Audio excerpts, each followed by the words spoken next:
Merci, Monsieur le Président. Alors, Madame la conseillère territoriale, Madame la conseillère exécutive, pardon, il nous arrive d'être régulièrement d'accord sur des sujets que vous portez, sur l'enseignement, sur la défense des filières, mais il nous arrive aussi, et c'est le cas, d'avoir des désaccords. Et bon, alors peut-être que je ne le mets pas assez proche. Et c'est le cas sur ce dossier-là où effectivement nous sommes sur un désaccord fondamental. Alors désaccord fondamental ne veut pas dire forcément le bien d'un côté et le mal de l'autre. Mais l'appréciation que nous avons eue de ce sujet est extrêmement différente. Dans le cas de ce que nous avons considéré, la décision qui a été prise de retirer ou du moins de déconseiller au personnel d'aller œuvrer ou d'aller vaquer entraînait de fait la fermeture de cet établissement et de fait également empêchait ce qui a prévalu dans d'autres niveaux scolaires comme les écoles primaires, ce fameux dialogue entre les chefs d'établissement, les enseignants, les parents d'élèves, pour savoir ce qu'il convenait de faire. La Corse est diverse. Vous avez bien vu au début de ce qui s'est passé, le cluster d'Ajaccio n'était sans doute pas le même que le non-cluster de Bastia, pour être trivial là-dessus. Donc nous, notre position, c'était de dire pas de décision unilatérale, laissons les chefs d'établissement en collaboration avec l'ensemble des parties prenantes étudier et décider au cas par cas. Alors, pourquoi, au-delà de tout ça, cette affaire, et je peux vous reconnaître là aussi volontiers que ma tribune qui sortait un petit peu des tripes a été peut-être par certains côtés excessive, je peux vous l'accorder, mais encore une fois, il s'agissait quelque part d'un petit cri de révolte. Nous sommes persuadés, nous sommes un certain nombre à être persuadés que aujourd'hui, cette crise laissera des traces extrêmement fortes en matière de passifs chez certains étudiants, lycéens, collégiens et autres, y compris dans les écoles primaires. En clair, cette déscolarisation que attention, quand je vous dis ça, je ne dis pas de votre faute. Je dis que la déscolarisation générale qui a eu lieu pendant ces plusieurs mois laissera des traces. Et penser qu'en septembre, on va arriver et qu'on va résorber ça, à mon avis, c'est une douce utopie. Voilà pourquoi, encore une fois, ce cri était de dire recommençons au plus vite, résorbons au maximum cette incidence, faisons en sorte que, quelque part, le rattrapage soit le plus raisonnable possible. De deux, qui sont et vous le savez comme moi, qui sont les personnes les plus touchées? Mais ce sont les personnes qui sont elles-mêmes en difficulté, ce sont les familles modestes. Je ne vous citerai pas toutes les études qui sont sorties ces derniers temps pour vous dire que l'impact a été encore plus fort au niveau scolaire sur les familles en difficulté, comme il a été au niveau économique sur les familles en difficulté. Ce ne sont pas les gens qui sont extrêmement riches qui ont le plus souffert du Covid. Ce sont bien évidemment les gens qui ont perdu leur emploi ou qui ont eu un temps partiel réduit, etc. Donc de la même façon, pour nous, il y avait urgence à reprendre l'école. Voilà encore une fois pour expliquer ce point-là.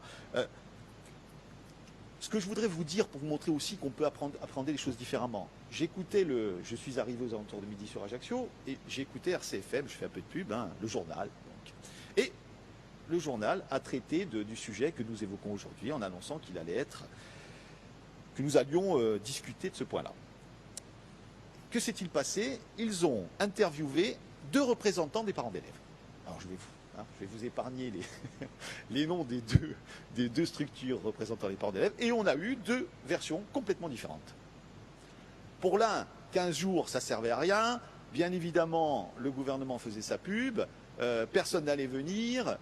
Bon, voilà, je vous caricature un peu la position. Et pour l'autre, de la même façon, en caricaturant aussi, si la rentrée n'avait pas lieu, c'était la fin du monde, et ces 15 jours allaient changer la face du monde. Voilà. Donc, pour vous montrer que quand vous dites que vous avez consulté, que finalement on a l'impression que vous dites que tout le monde était d'accord, mais pas du tout. Moi, je ne pense pas du tout que tout le monde était d'accord, justement. Je pense qu'il y avait un vrai débat et que les gens n'étaient pas du tout d'accord. Et c'est pour ça que, de notre point de vue, il aurait fallu laisser au chef d'établissement, mais je ne dis pas au chef d'établissement seul, je parle de l'autorité du chef d'établissement, pouvoir rencontrer les personnes en première ligne et avancer. Un autre exemple.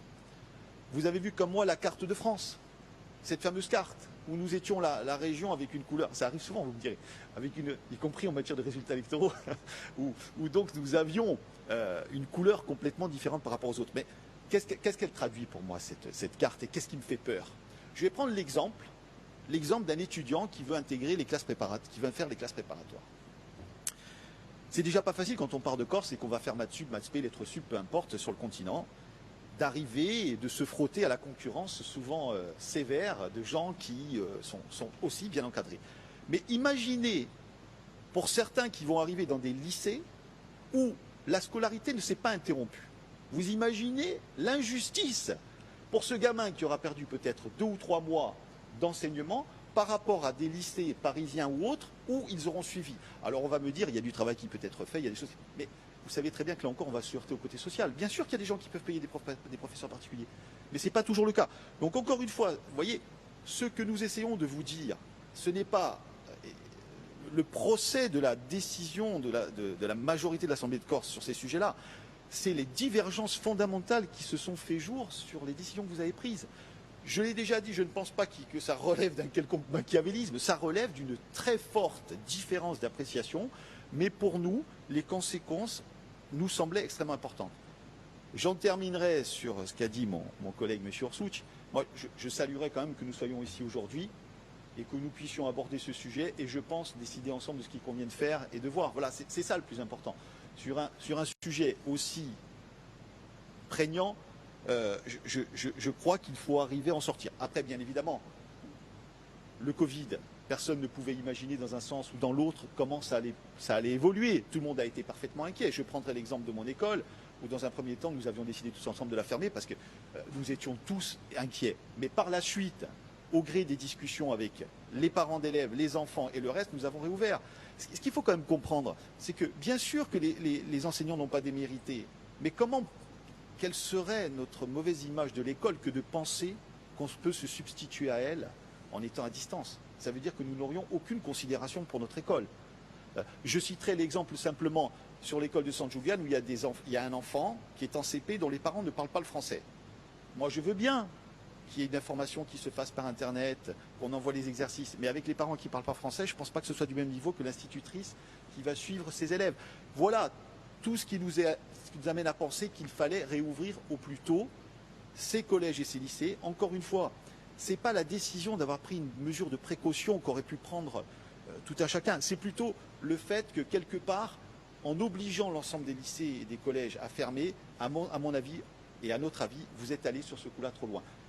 Voilà, de manière dépassionnée, ce que je voulais dire. Et je pense effectivement qu'encore une fois, que le fait que nous soyons tous ici aujourd'hui, que je l'espère, ça puisse contribuer à reprendre, même pour 15 jours, c'est une décision importante. Pourquoi? Pour en finir. Mais est-ce que les gens qui sont ici se sont frottés au fameux protocole? Alors juste pour la petite anecdote, parce que je l'ai lu, malheureusement, il fait 63 pages, hein, et pas 54, en plaisantant. C'est une petite plaisanterie. C'était de la folie. On nous a envoyé ça la veille. Il fallait ouvrir les écoles en recevant un document de 63 pages. Ce n'était pas raisonnable de la part de l'État à l'époque. De la même façon, ce que je veux vous dire, c'est qu'en reprenant peut-être 15 jours, les enseignants, les personnels vont pouvoir se frotter à ces protocoles. Parce que là aussi, n'imaginez pas une seconde que nous allons reprendre septembre comme si rien ne s'était passé. Il y aura des traces. Et croyez-moi, les protocoles, passer derrière les toilettes, changer les poignées de porte, accompagner les enfants, c'est bien de s'y frotter, ne serait-ce que pour 15 jours maintenant, plutôt que de se retrouver avec l'afflux de tous les enfants au mois de septembre. Merci.